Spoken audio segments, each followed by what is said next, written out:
ndagira ngo dusome ijambo. Let's read the word. Tujya gusengeramo urwandiko Pawulo yandikiye Timoteyo. A letter that Paul wrote to Timothy. Rwa kabiri. 2 Timothy. Igice ni cya gatatu. Chapter 3. Murongo ni uwa mbere. Verse 1. Kugeza ku murongo wa karindwi. 2 verse 7. Muragenda mwandika ibyifuzo dusengera bigenda biva muri iyo mirongo. You write down the prayer request that comes from this scripture. Kuko igihe tuca kwiherera dusenga. Because in the time that we'll be praying, turagenda dusenga bijyanye n'uburyo umwuka yaduhishuriye urugamba tugomba kurwana. The Holy Spirit has revealed to us the battle that we have to fight. Umenye yuko mu minsi y'imperuka hazaza ibihe birusha. Pawulo yandikira Timoteyo yerekana ko ibihe by'imperuka bizaba ari ibihe birusha. Paul wrote to Timothy and tell him about the last day, grievous time. Murongo wa kabiri mwumve uko ibyo bihe bizaba bimeze. In verse 2, listen how that time will be. Kuko abantu bazaba bikunda. For men shall be lovers of self. Bazaba muri ibi bihe by'imperuka. In these last days, abantu bazarwana n'umwuka. People will fight with the spirit. Wo kumva ko ibintu byose ari bo bigomba kuroraho. Or feeling that everything is about themselves. Bizagorana gutekereza abandi. It will be hard to think about others. Bazarangwa n'ibikorwa zo kwirozaho. They will be characterized by being selfish. Kubera ko bazaba bikunda cyane. Because for men shall be lovers of self. Bakunda impiya. Lovers of money. Tibazahaga amafaranga nari. Bazakunda impiya. They will be lovers of money. Uwo mwuka w'impiya uzabaho. And there will be a spirit of money. Bazaba birarira. They will be boastful. Bibona. Nath. Batukana. Disobedient. Batumvira ababyeyi babo. Rebellious and disobedient to the parent. Hazaba hari umwuka wa rebellion. There will be a spirit of rebellious. Batumvira ababyeyi babo. They will be disobeying their parent. Kugira ngo none abatarimo bumvira ukagira ngo none birava ku bushake bwabo. You may think for those who are disobedient is for their own will. Nyamara hari imbaraga z'igihe. But there is a power of time zirimo zibakoreramo. that is working in them. Bazaba ari indashima. They will be ungrateful, batarabera, unholy. Ukabona abantu barivuruvunza, abantu barasenga ariko ibyaha byananiwe kuvaho. You find people, they pray but they still continue to commit sin. Ukumva za raporo nishi. You hear different reports. Aba bavuga gutya ariko siko bameze. People say this but it doesn't define them. Wareba umuntu mu gihagararo n'icubahiro afite When you ariko look bajya at someone and their honors, mu buzima bw'ibanga ugatangara. but when you find out the secret life they live in, and you're really amazed. Ese ni ubikora. Is that person who really does that? Ararwana n'umwuka w'igihe. They are fighting in the spirit of season. Bazaba ari abantu batarabera pe. They will be unholy. Badakunda n'ababo. Without love. Batuzura. Unforgiving. Babesherana. Slanderers. Batirinda. Without self-control. Bagira urugomo. Brutally. Badakunda ibyiza. Not lovers of the good. Bagambana. Treacherous. Ibyigenge. Rash. Bikakaza. Conceited. Bakunda ibibanezeza aho gukunda Imana. Lovers of pleasure rather than lovers of God. Abantu bazakunda loisir People who love pleasure aho gukunda Imana. rather than love of God. Sport izatsimbura amateraniro yera. Now sport is more important than the holy gathering. Abantu bazaza basohoka baje ku mazi kuruhukirayo. People will go on the Ntibaruhe beach bibuka and guterana relax kwera no gusenga. and forget to pray. Umwuka w'imperuka. The spirit of last day. Bibiliya yabivuze. The Bible has said it. Bakunda ibibanezeza They be lovers of pleasure aho gukunda Imana. rather than lovers of God. Abantu bazanyotera kwinezeza kuruta inyota yo gukumbura Imana. People have a thirsty of pleasure rather than the thirsty of God. Ibi ni ibihe by'imperuka. This is the last days. Ngira ngo bimwe tugenda dusoma turi abahamya babyo. Among the things that we read, we can testify that. Uzazibona inyota igenda ikama mu bantu ariko ukababona ahandi. When you see people, they are dry, they are not thirsty. Muri iyi minsi nari mu rugendo. These days while I have traveled, Nahuye n'abantu baranganiriza arambwira ngo urumva. I met people and they were telling me, you see, abantu sigaye ubabwira amasaha y'amateraniro hakaza nk'abangahe.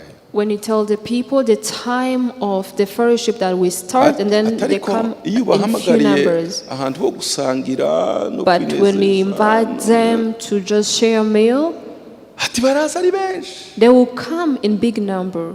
Si bibi gusanga It's not bad, ariko siho byakagombye ko ariho tuza ari benshi kuko nukuvuga ngo hari indi purpose, hari kindi kibakurura kuruta inyota y'Imana. there is other thirsty rather than the thirsty of God.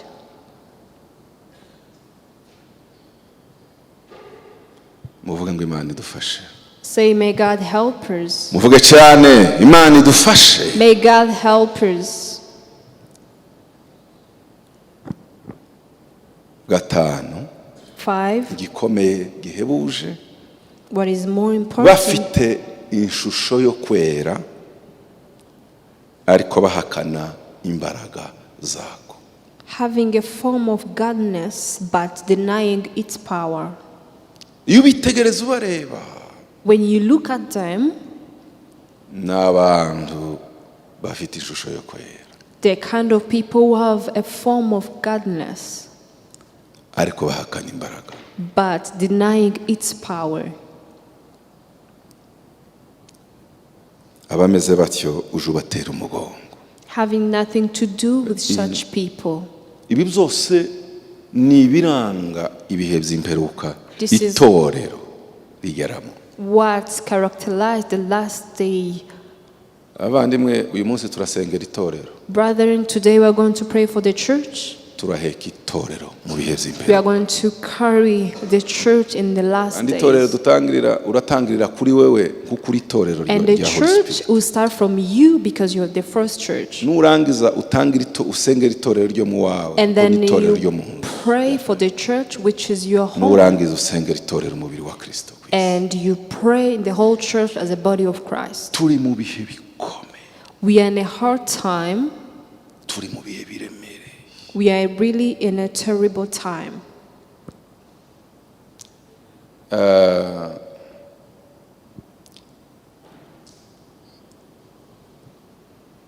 Ibihe by'imperuka birakomeye. It is in terrible times in the last days. Umurongo wa 6, On verse 6, kuko muri bo harimo abagabo bomboka mu mazu bakanyaga abagore batagira umutima. Baremerewe n'ibyaha batwarwa n'irari ry'uburyo bwinshi. Abantu bafite irari riteye ubwoba. people have evil desire. Abantu ntibakenyurwa.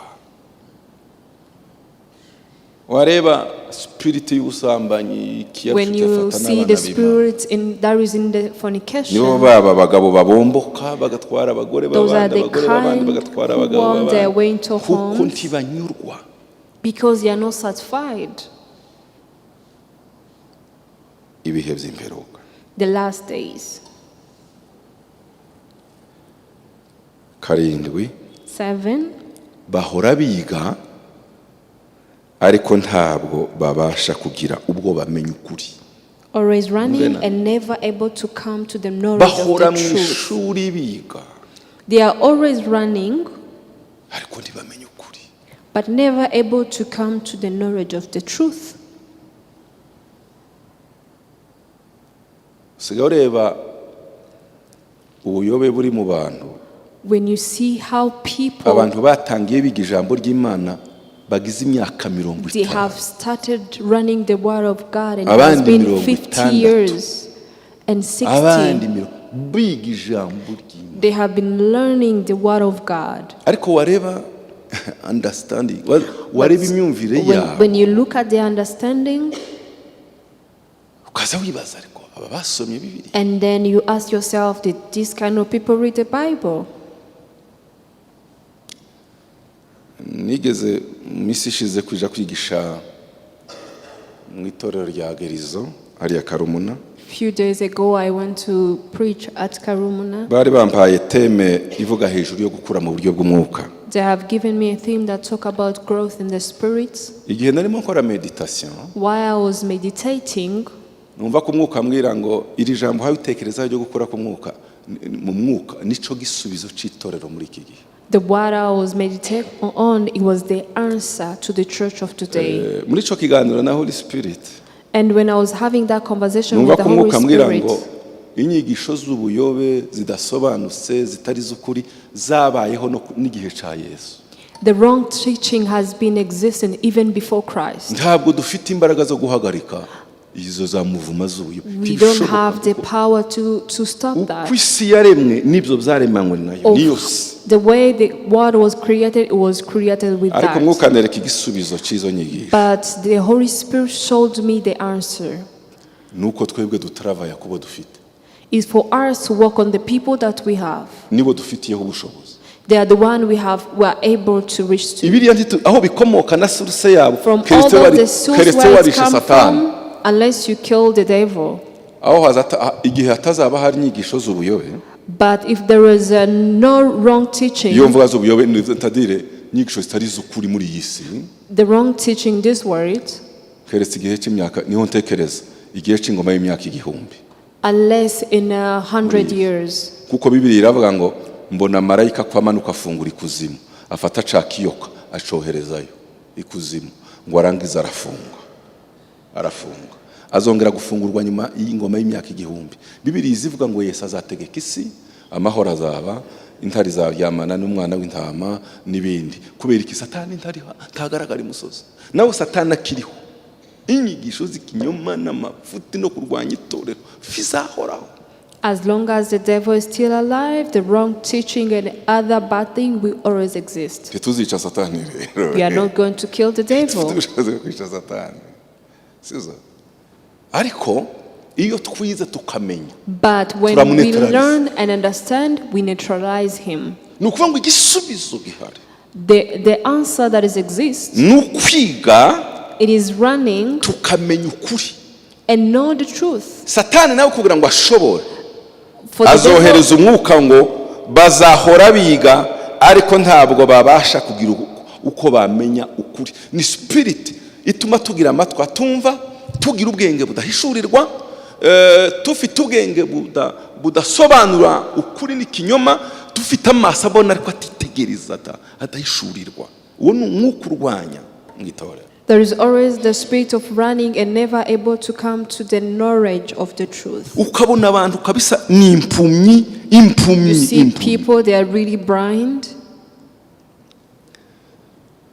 Harigenza ntangara. There's a time I'm really amazed. Iyo umuntu aza akakwigisha inyigisho z'ubuntu, When someone talk about the preaching of grace, nukumva n'ubwenge butainterpreta akabwira ngo Yesu yarangije byose. And then I will tell you, Jesus finished it all. ngo wakwitwara uko wumva. You can behave on however you feel like. None se ko akoresheje umurongo nk'ibiri itatu ya That interpretation person uko has ashaka. used 1 or 2 scriptures. Imyaka wabayeho wowe ufite iyi Bibiliya All imyaka those 40 years you have lived and you had the Bible. nta handi hantu wewe wari wasoma Isn't there hanyuma any uzibza yakubwira other scripture I have read that contradict the scripture I have told you? wewe wabuze n'umurongo numwe wamubaza ngo ariko wa mugabo we You haven't asked even that person nanje one meze verse. nk'umwigisha we nk'umunyeshuri w'ibero hagarara nkubaza uyu murongo uzuvuga hiki. And then you ask that person, what do you say about the scripture? uzikikwisha Do you know what is killing you? It is that spirit of always learning and never able to come to the knowledge of the truth. mbuvuge ngo amen. Amen. Izo ni imbaraga z'igihe cy'imbero. That is the time of the last day. Ariko kuko amasengesho twafata control. But through prayers we can take control ku buzima bwawe, to your life, ku itorero, to the church, ku muryango wawe, to your family, ku itorero rya Kristo mu isi. to the church of Christ in the world.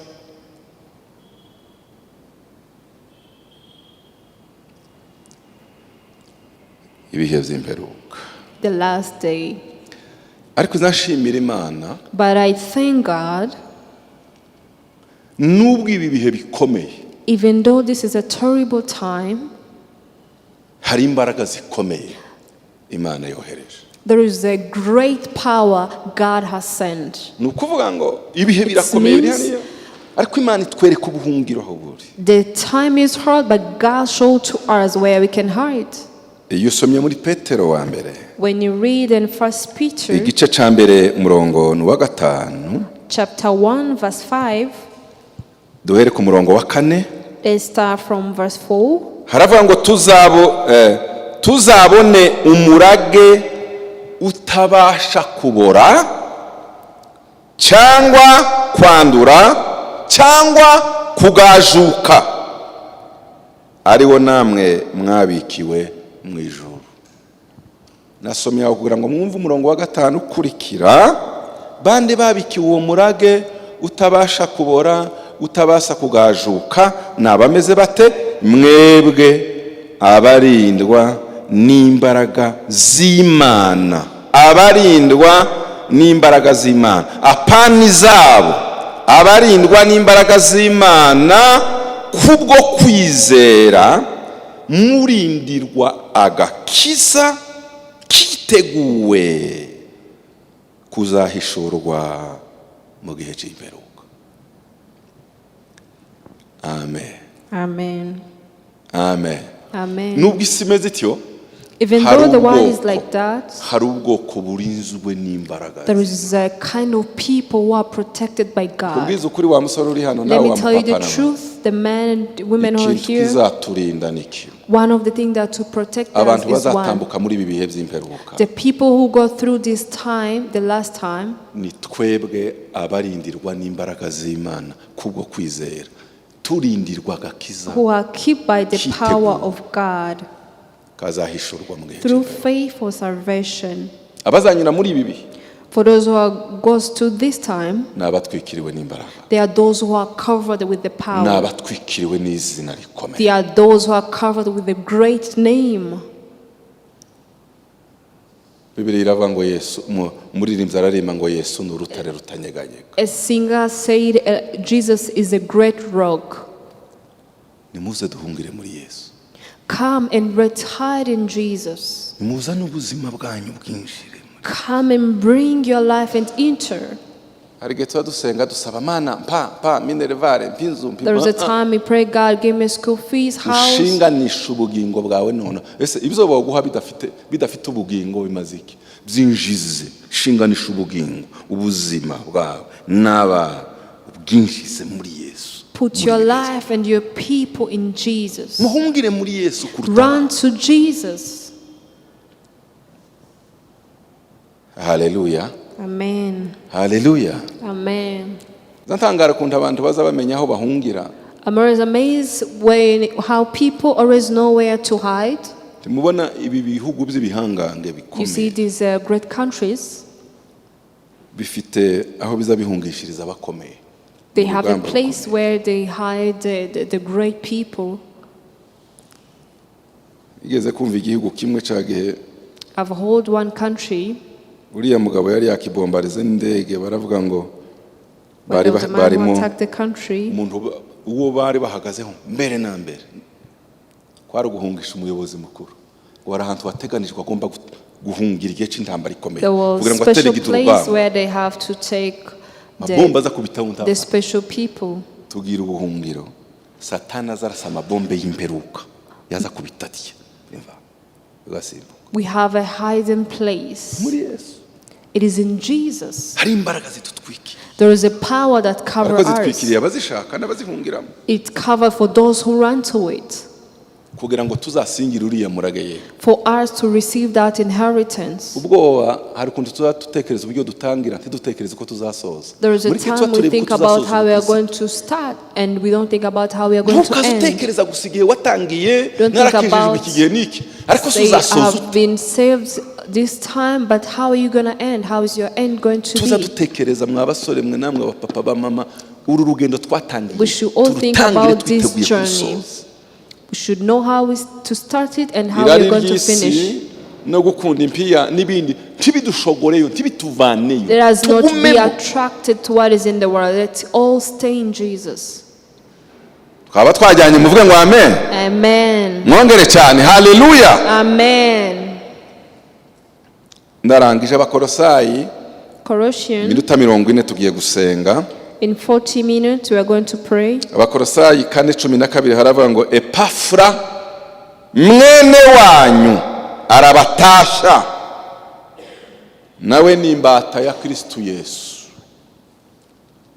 ibarwanirira iteka imbata zibarwanirira iteka ikabasabira mugabo uhagaze urwana urugamba ku bwanyu mw'abakorosayi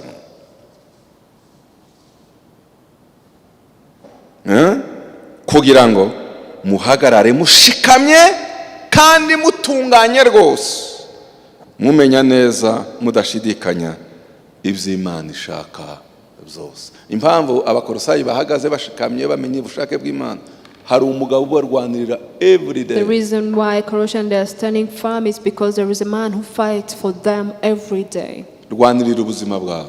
Fight for your life. Rwanirira abiwawe bose. Fight for the people in your home. Rwanirira umuryango wawe. Fight for your family. Rwanirira itorero. Fight for the church. Rizahagarara neza mu bihe by'imperuka. To stand time in this last day Kubera masengesho yawe. because of prayers. Bwira mugenzi wawe ngo tugiye kurwana urugamba. Tell your neighbor we are going to Ubwire cyane. start the battle. Tugiye kurwana. We are going to fight the battle. Ndasaba uwa sente ari uzana. Tangire mufate position. We can start taking Ndongera different nkubite kuri mikoro saa positions. moya n'igice zigeze. Ai gitare chimana reka ngungire kuwimba zawe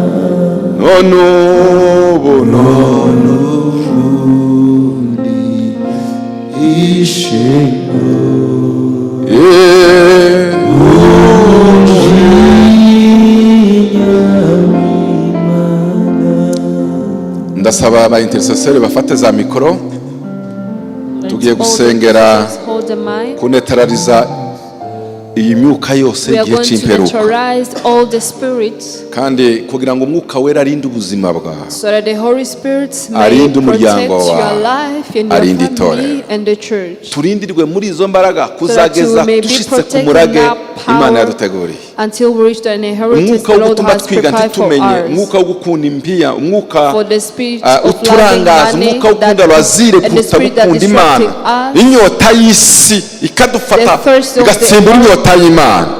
Tugiye gusenga, buri wese abumbura ijwi, kandi aba intercessor turafata uyu mwanya twese dushigikirana turimo dusenga.